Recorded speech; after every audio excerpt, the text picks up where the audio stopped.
This is the news leader in all of the Pocono Mountains, ABC 7 Eyewitness Good News at 6.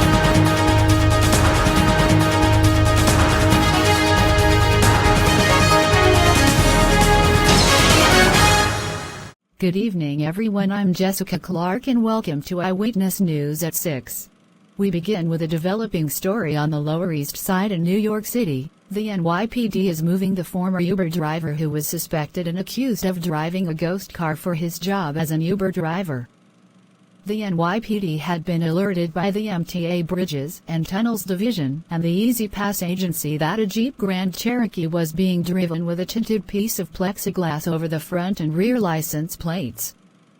The MTA Police, the NYPD, and the New York State Police were lead on a pursuit through New York 495 into the Queens Midtown Tunnel, where he was pit maneuvered by the NYPD. He was arrested for not just cheating in the Easy Pass payment system, but also had multiple warrants on his arrest.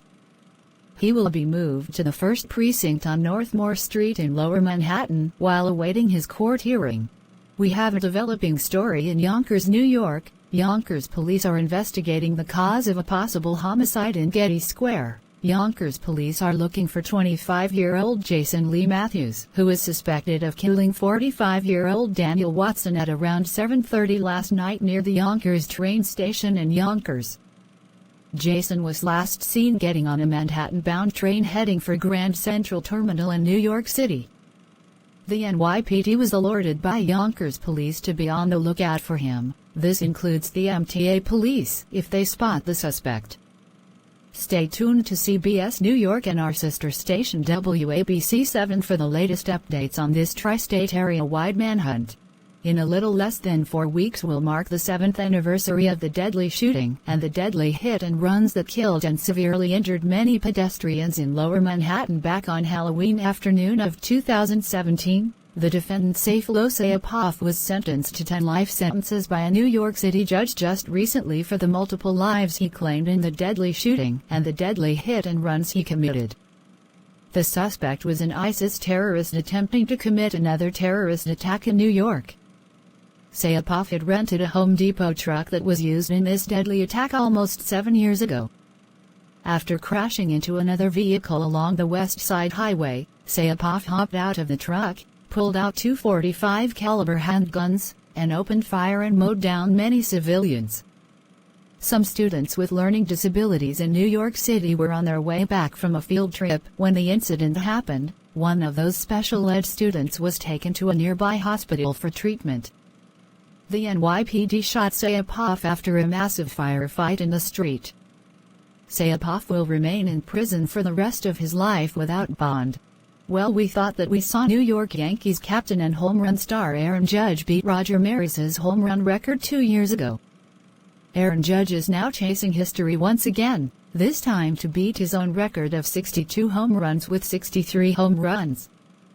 The Yankees are clinching many baseball series against multiple teams. Last week they beat the Pittsburgh Pirates in the finals with 6-4.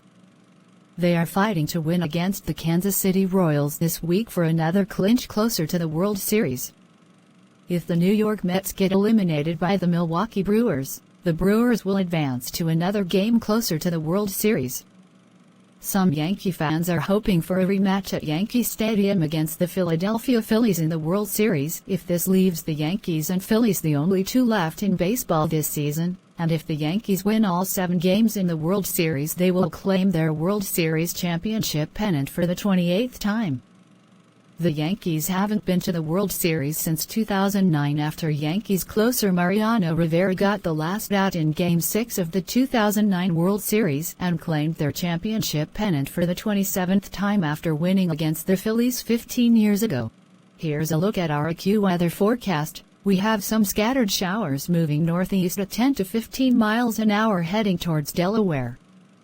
A check on Tropical Storm Isaac. It appears that it has weakened as soon as it entered the Gulf Coast. Look at our 7-day forecast. We have 60s and 70s during the weekdays and then we'll cool down with 40s and 50s during the evenings during the week. That'll do it for Eyewitness News at 6. We will see you at 11:35. The ABC World News with David News up next at 6:30 from all of us at the Eyewitness News Studio. Have a great night.